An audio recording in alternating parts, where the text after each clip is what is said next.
makaana Yesuus mana faarfannaa makaana Yesuus kan jedhamu qeelloom Wallaggaa keessaa ijoollee faarfannaadhaaf mana beete kiristaana makaana Yesuus keessa jiran namni 9 ajjeefamanii eessa akka ani maaliif maaltu irra akka kaa'ame waminal ajaa'ib mee viidiyoo kana obsaan caqasaa dabalataan immoo midhaanii fi wanna gubate kan argatani miidiyaa irratti maxxansuun illee yuutuubiin kaampaanii yuutuubii hin eeyyamu feesbuukiin hin eeyyamu eessattuu illee dhorkaadha kun miidiyaa hawaasaa kam keessatti iyyuu indawum imoon waan akkana haan dhorkan natti fakkaata wanna biraa dhiisaati mee bal'inaa isiniif hima intaloo asirratti agartan kana kan aramni tumtee hawwil fulus yaa haraami jettu kanallee isiniif hanima obboleewwan kiyyaa namoonni karaa chaanaalii yuutuubii Riyoo Shaafiitiin hordofaa jirtan kamillee yuutuubii kana asirratti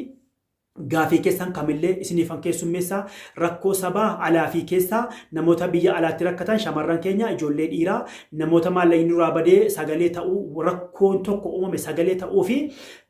rakkoo biyya keessaa karaa kamiin illee miidhaa irra ga'e sagalee ta'uu barnoota appilikeeshinii asirratti isinii dhiyeessaa yuutuubii kana sabskiraayib godhaa warri maatii taatanii irratti laayik godhaatii viidiyoo kana akka duraatti akka deebisanu chaanala kiyyaa abdii guddaan qaba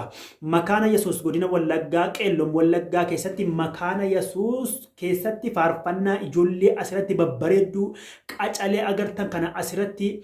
ajjeefamtee ijoolleen kun ilaa dirree lolaa keessaan fuudhamne qawwee hidhatteen qabamne wanti isin hubachuu qabne qawwee wajjin hin qabamne nama qawwee qabatee jiru wajjin yookaan nama lolaaru wajjin hin haasofne mana amantaa kiristaanaa makaana Yesuus keessaa fuudhamanii ijoolleen sargan kun mana amantaa Yesuus mana amantaa makaana Yesuus godina Wallaggaa keessaa fuudhamanii ajjeefamanii ijoolleen kun wamina ajaa'ib waan isin ajaa'ibu keessaa ana wamtina ajaa'ibee dhiisee akka fuula miidiyaa irraa argadhetti raayyaa ittisa biyyaatti kan ajjeese jedhanii ijoollee kun salgan ajjeefamanii baddaa keessatti erga ajjeefamanii dudda reefka jaraarra macaafa qulqulluutu irra banamee kaa'ee xiqqoo dimzizin godhe warri viidiyoo jiraalaa fi footoo jiraalaa kuni yoo mul'ate kaampaaniin yuutuubii na adaba feesbuukiin na adaba sababa sana mul'achuu dhiisuu danda'e ijoollee agartan kana. maal agarsiisa kun waminal ajaa'ibi mana amantaa keessaa fuudhame fedhu muslimaa haa ta'uu fedhu kiristaana haa ta'uu fedhu waan fedhe haa ta'uu mana amantaa keessa dirree lolaa keessaa hin fuudhamne akka sheeka kaleessa an viidiyoo isin maxxanse sheeka kana arsiitti ajjeefaman naguma rabbii ajjeefaman ijoolleen qacaleen ijoolleen biqiltuun faarfannaa amantaa isaaniiti mana kiristaana makaana Yesuus keessaa fuudhamanii ajjeefaman erga ajjeefamanii macaafa qulqulluu reefka jiraate wajjin footoo kaafame maaltu agarsiisa maal jechuudha maali kun naaf hin galle nan wallaale waan asaa innaa lillaahi wa innaa ilaihi raaji'uun obboleewwan kiyyaa yaada tokko malee badii tokko malee nama ajjeefamuun badii tokko maleedha arsii keessatti mana akkasitti midhaan akkasitti gubdanii harmee keenya footosii agartan kana boochiftan harki kee midhaan kanatti bakka biraatii beela'ee naan gargaarsi waan qaburraa ummanni walitti guuree itti erga harka maaliitu minaanitti kaa'eesii gube haadha daa'ima xixiqqoo baadhattu kan goojjoosii keessatti kabajaan bulaattu kabajaa irraa fuutanii goojjoosii irratti gubdani harki ibiddatti kaa'e yoo isin waboonii fi waraanni mootummaa akka tapha kubbaa miilaa saba keenya jedduutti akka jirtan aangoo walirraa fuuchuu jettanii aangoo keessanii jettanii an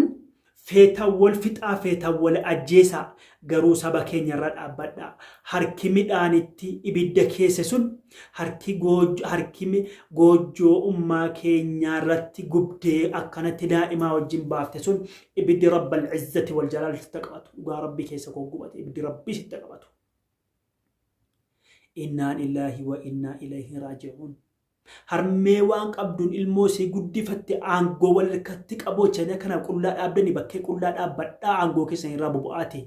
inni baddaa jirtus ta'ee inni aangoora jirtus ta'ee sababa keessan lamaan akkatti daa'ima qabattee bakkee dhaabbatti kuno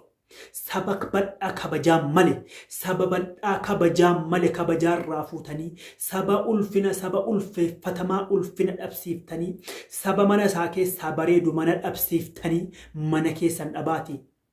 Saba mana biyya isaarraa bareedu, saba dachee isaarraa bareedu, dachee isaarraa buqqiftanii eessa geessuuf mee mana isaarraa gubdee, midhaan isaarraa gubdee, natu mooha aangoo na fudhata, diqqana moohatti diqqan moohatama jechuudha.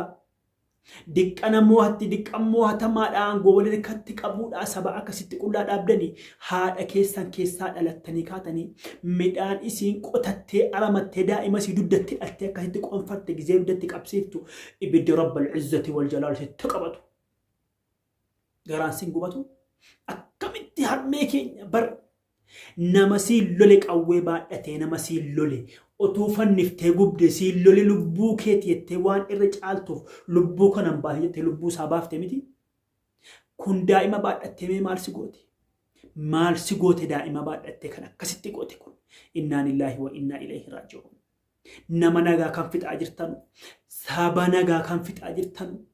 saba kabajaa qabu kabajaa dhabsiiftanii, saba manaan bareedu bakkee dhaabdanii. Saba kadhachuu miti kadhataadhaaf waa kennanu kadhataa taasiftanii bakkee dhaabdanii fuula hawaasaa dura waan isiin qabduun dhaabdan fuula hawaasaa dura dhaabbadha aangoo keessan irraa bu'aatii. Kadhaa manni keessan hagubatu, manni isin irratti hagubamu, aangoorraa bu'aa dhabaa aangoo keessan isa baddaa jirtu ta'ee isa qe'ee jirtu ta'ee. Aangoodhaaf jettanii bar sababni jarri lamaa wal waraanu aangoodhaafi aangoo fudhachuufi maaliif sabni akkasitti miidhama waliin loltanuu walitti yaatanii saba nagaa saba kabajaa qabu kabajaa dhabsiiftanii haadholee daa'ima baadhattee kana bakki keessa roolaatu daa'ima seekkatti qabattee wallaahi arsii nan gubadhee arsiidha akkatti gubdaa kuntu saba biraatii gubataa jirru salphadhaa minafu guyyaan salphina akkasin saba kana salphiftan.